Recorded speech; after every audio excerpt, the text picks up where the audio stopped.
Hey everyone, welcome back. Thanks for tuning in. This is, well, if you haven't guessed it by now, this is, I guess you can call this step one in rehauling my Rubies Supreme Edition replica glove. Freddy Krueger glove. There's the box. Okay. Now this is not what the glove looks like out of box.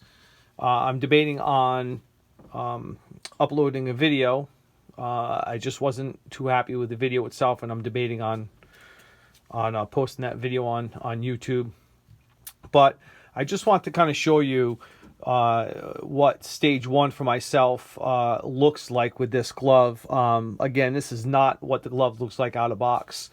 I mean, it's the Supreme Edition glove, so it's a actual real, I probably consider it a lightweight work glove, but the mechanism itself is all metal. It's metal. It's not plastic.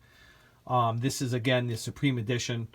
So retail on this is like $60, which still is very reasonably priced considering these are all real rivets.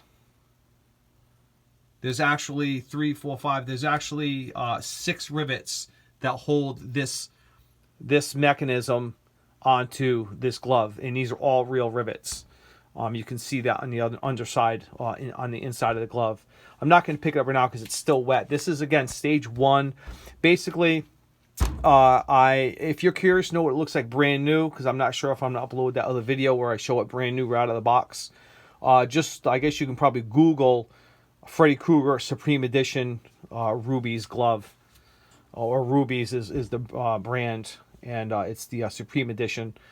And so basically what I did was I took, like, I think it was 120 grit sandpaper. I did a light sanding just to kind of get rid of the newness of it, get rid of the sheen, and I actually, you wouldn't guess by looking at it, but I mean this looks done as of right now, but it's not. I do have plans to put on some more detail. This is still wet. Not going to tell you the secret. Okay, I'm going to tell you what I did.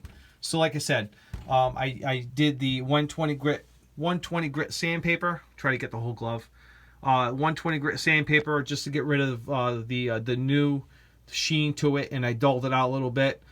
And what's kind of cool is you don't have to be so careful and sand in one direction. I sanded it in all different directions, especially this way and then kind of sideways, and just to make it uneven.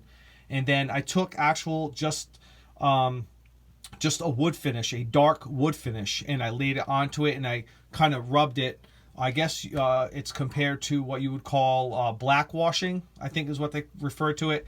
Kind of cover it a bit, and then take off the top layer and kind of rub it. And I used this newspaper right here, and I just kind of went back and forth, and it took off most of the stain on the high spots, and then the low spots, like here, right around here, and the low spots again right around here and around here is where the stain has started to dry. Now, is the stain gonna stain? I'm not sure if this technique is gonna work because it's a wood finish, but it's starting to dry and it's starting to be tacky. And I also, what I did was I obviously hit the glove with the stain as well. That I'm not concerned about, but the metal, I'm a little concerned it's not going to work. But there are some other details I am going to do to this glove. I mean, it looks great the way it is right now, but I wanted to put some more detail on the rivets, some more wear, like probably some black and maybe brownish, black or brown paint, and just trying to give the rivets a unique look. But as it looks right now, it looks like it's done, but it's not. And I think this technique is going to work. Again, it's starting to dry. It's still a bit wet. It may take a few days for it to actually physically dry, Will it dry on this metal? I don't know. I'm not sure. I've never done this before. But again, I'm not done. I am going to add some more detail, some black paint, maybe some red to kind of, you know, throw like the look of blood on it. Not too much, but just to give it just to make it look old and worn. But for right now, this is stage 1, and I want to share this with you. And I will certainly share a new video in the next few days when I do the next step, which will be probably the final step, adding a little more detail and certainly letting it dry. So I hope it works. It looks great. I think it looks awesome. Looks like it's like screen used. It really does. But there you go. I hope everybody enjoys. Let me try to get a full shot of it. There you go. Alrighty, everybody. Take care. Bye.